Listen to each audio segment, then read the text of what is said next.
अस्सलाम वालेकुम नाजरीन, तो कैसे हैं आप। उम्मीद है जहाँ भी होंगे खैर आफियत से होंगे।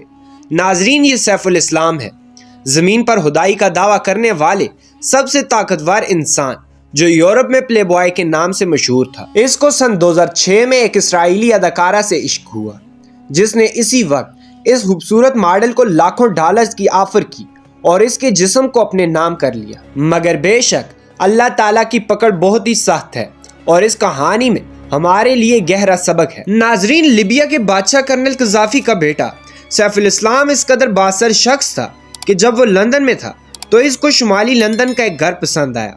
इसने वहीं खड़े होकर ये घर 1 करोड़ पाउंड में खरीद लिया, जो पाकिस्तानी 3 अरब 65 करोड़ बनते हैं। अपनी 37वीं सालगिरह मोंटी कार्लो में मनाई, जो दुनिया की सबसे महंगी सालगिरह थी, जिसने बरतानिया के शहजादों को भी हैरान कर दिया। जहां रूस के महंगे तरीन एल्यूमिनियम टाइकॉन टेरी पास्का, सोने के कानों के मालिक पीटर मेनकोर और मोनाको के शहजादों ने भी शिरकत की। नाजरीन, सैफुल इस्लाम को पेंटिंग का बहुत ज्यादा शौक था, जिसके पास अरबों डॉलर्स के बेशुमार शाहपारे थे जो इसके महालात की जीनत बने थे। सैफुल इस्लाम सन 2006 की इसराइली मॉडल को दिल दे बैठा और इसने अदाकारा के गिर्द डॉलर्स के अंबार लगा दिए। चुनाचे इसराइली अदाकारा सैफुल इस्लाम की गर्लफ्रेंड बन गई, जो कि दुनिया की महंगी तरीन गर्लफ्रेंड थी। बरतानवी वजीर आजम टोनी ब्लेयर इसे अपना जाती दोस्त कहता था और इसके लिए बरतानवी शाही महल के दरवाजे हर वक्त खुले रहते थे, जबकि बरतानवी शाही महल की जानिब से कई बार सैफुल इस्लाम को शाही महल में इनवाइट किया गया, जिसका ख्वाब दुनिया के बड़े बड़े लोग देखते हैं। नाजरीन, मोहम्मद कज़ाफ़ी का ये लाडला बेटा लंदन और पेरिस में प्ले बॉय की तरह जिंदगी गुजारता था।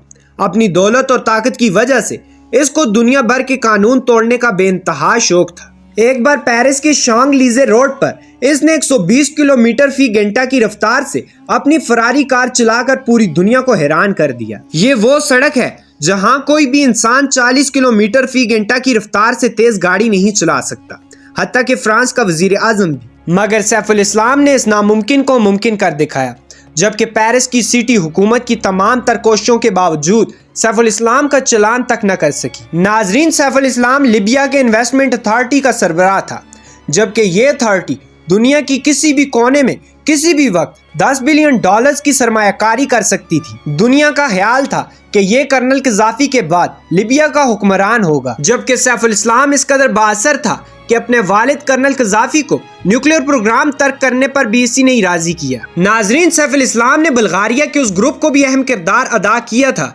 जिन पर इल्जाम था कि ये बच्चों को एड्स के गलत इंजेक्शन लगा रहे हैं। इसने बहुत याशियां की, मगर जालिमों का साथ दिया तो अल्लाह ताला ने आखिरकार अपनी रस्सी खींच ली। बेशक अल्लाह ताला कभी भी जालिमों का साथ नहीं देता। इसके बाद हालात ने इस कदर करवट ली कि सैफुल इस्लाम को लिबिया के एक छोटे से कस्बे में पनाह लेना पड़ी। लिबिया में जब कर्नल कज़ाफ़ी की हुकूमत का तख्ता उलट दिया गया तो सैफुल इस्लाम की याशियां भी अपने अंजाम तक जा पहुंची। जब इसको गिरफ्तार कर लिया गया तो ये एक ऐसे कमरे में छिपा हुआ था जहां बाथरूम तक मौजूद नहीं था, जबकि वो महीनों से एक बुदबूदार कंबल में लिपटा हुआ था। नाजरीन, इसको जब गिरफ्तार कर लिया गया तो दुनिया को कोई भी मुल्क इसको पनाह देने के लिए तैयार नहीं था, जबकि ये वही शख्स था जिसको मलका बरतानिया खानों की दावत देती थी और बरतानवी वजीर आजम इसको अपना बेस्ट फ्रेंड कहता था, जबकि पेरिस की कंपनियां इसके लिए खास परफ्यूम्स तैयार करती थी, जबकि एक एक परफ्यूम की कीमत हजारों डॉलर्स में हुआ करती थी। ये वही सैफुल इस्लाम था जिसके लिए लिबिया का रॉयल सेंटर बनाया गया था, जहां शॉपिंग मॉल,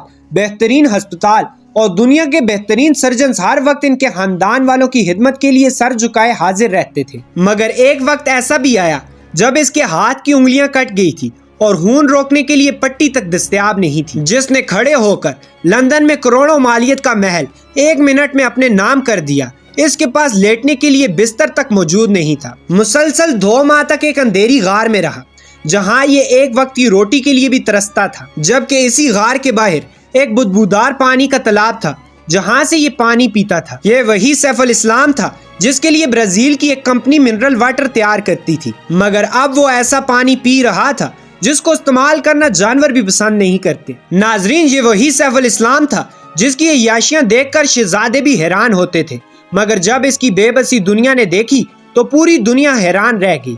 जिसकी दौलत और शोहरत के लिए यूरोप की हसीनाएं एक इशारे पर इसकी गोद में आके बैठ जाया करती। अब इसकी हालत इस कदर बिगड़ चुकी थी کوئی ڈاکٹر اس کا علاج کرنے کے لیے تیار نہیں تھا۔ ناظرین، سیف الاسلام کا یہ حال دنیا کے تمام حکمرانوں کو چیخ چیخ کر کہہ رہا ہے۔ جب عوام کا اعتماد کھو دیا جائے اور طاقت کو اپنا نشہ سمجھا جائے تو پھر ان کا حال یہی ہوتا ہے۔ اگرچہ کرنل قذافی نے لیبیا پہ زبردست حکمرانی کی، امن و انصاف قائم کیا، مگر اس کا لاڈلا کچھ زیادہ ہی بگڑ گیا تھا، جس نے ظالموں کا ساتھ دینا شروع کر دیا تھا۔ بے شک اللہ تعالیٰ کی لاٹھی بے آواز ہے۔ یہی حال پاکستانی سیاستدانوں کا بھی ہونا ہے۔